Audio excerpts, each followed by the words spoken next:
नमस्कार बंधुगण आपण मानक आम यूट्यूब चैनल रे बहुत बहुत स्वागत। बंधुगण भगवान श्री कृष्ण कहते कि मनुष्य जदि सकाळे उठी एही तीनोटी जिनिसर दर्शन करे तेबे सही व्यक्ति जीवन रे केबे दरिद्रतार मुख चाहे नहीं। आज 5000 वर्ष तले भगवान श्री कृष्ण श्रीमद् भागवत गीता माध्यम जन समाजर कल्याण निमंते अनेक किछि उपदेश देइछन्ति।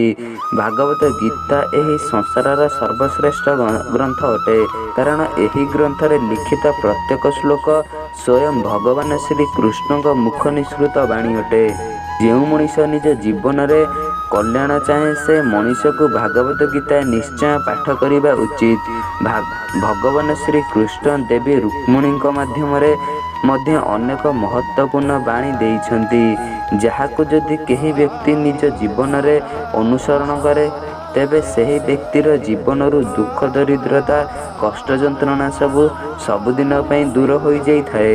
यह सह माँ लक्ष्मी मध्य सही व्यक्ति घरे सबुबेले बास करिथांती।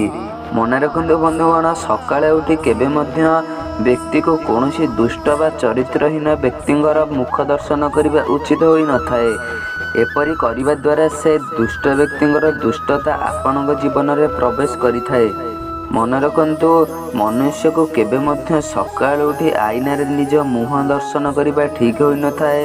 एपरि करिबा द्वारा जीवन में नकारात्मकता प्रवेश करिथाए। मन रखंतु, मनुष्य को केबे मध्य सकाळ उठी कौनसी प्रकार छाई आदि देखिबा उचित होई न थाए, कारण यह दर्शन मात्र के जीवन में बारंबार किछि ना किछि भ्रम देखा जाए और जीवन में दुख आसी थाए।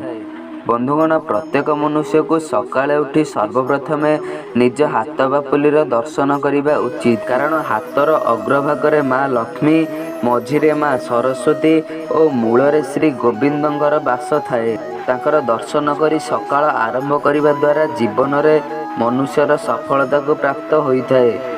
द्वितीय जे मनुष्य सकाळे उठी निजर माता पिता और वयस्क लोकंकर पाद छुई प्रणाम करती, से मनुष्य जीवन में थिबा दुख कष्ट मूलरू शेष हो जाए। यह सह जीवन में सबुबले सही व्यक्ति को सफलता प्राप्त होता है। मन रखंतु, सकाळे उठी गोमातांकर दर्शन करने द्वारा जीवन में थिबा समस्त आर्थिक समस्या दूर होता है, जीवन में सकारात्मकता भरी जाए। तेबे बंधुगण, आपण मानकु जदि आमर ए भिडियोटी पसंद आसी थाए तेबे भिडियोटी गोटे लाइक करंतु एवं आपण सांग बंधु मानक सह शेयर करंतु एवं कमेंट रे लिखंतु जय जगन्नाथ। आ हम चैनल को सब्सक्राइब करी पाखरे आसीथिबा बेल रो आइकन को मध्य प्रेस करंतु। धन्यवाद।